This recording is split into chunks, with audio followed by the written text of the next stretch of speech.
La presse telle qu'elle va au Cameroun, et une certaine opinion pense qu'elle parle trop, et ce n'est pas bon au nom de la morale. Toute vérité serait-elle bonne à dire? Est-ce au nom de la liberté de la presse qu'on se laisserait la latitude, la liberté de diffuser des informations susceptibles de créer une levée de bouclier auprès de ceux qui écoutent? Là, la poire, on est bien obligé de la partager en deux. Directeurs de publication, promoteurs des radios et télévisions éprouvent d'énormes difficultés pour faire vivre leurs entreprises de presse. Les difficultés sont de tout ordre. Pour pouvoir imprimer les journaux, ce n'est pas facile du tout, sachant que nous n'avons pas un retour sur investissement. Nos employés, en fait, doivent vivre de leur métier.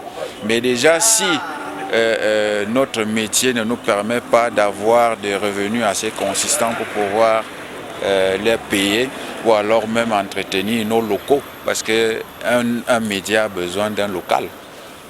Déjà, il faut payer le loyer, il faut payer la lumière, il faut payer de l'eau.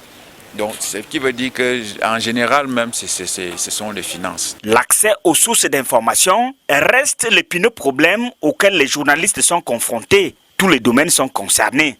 Les sources, c'est la difficulté majeure. C'est difficile déjà d'entrer dans une formation sanitaire, t'adresser à quelqu'un disant tu es un journaliste et qu'on te donne des informations.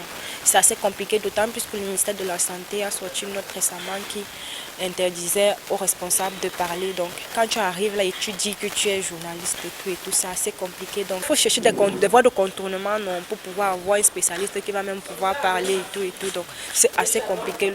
Les dérives des professionnels de la presse proviennent généralement du numérique. Ce sont les réseaux sociaux et les sites internet qui les alimentent le plus. Que faire?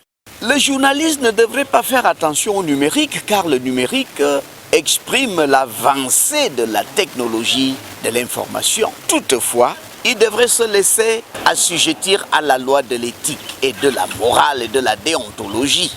On peut faire usage de toute forme de numérique à condition que cette liberté-là n'en vienne pas à être nocive, à être funeste, à être néfaste. Le milieu de la presse au Cameroun a besoin d'un financement adéquat. C'est aussi ça l'expression de la démocratie. Par exemple, sur les yeux, et puis dans les années 2000, on est passé à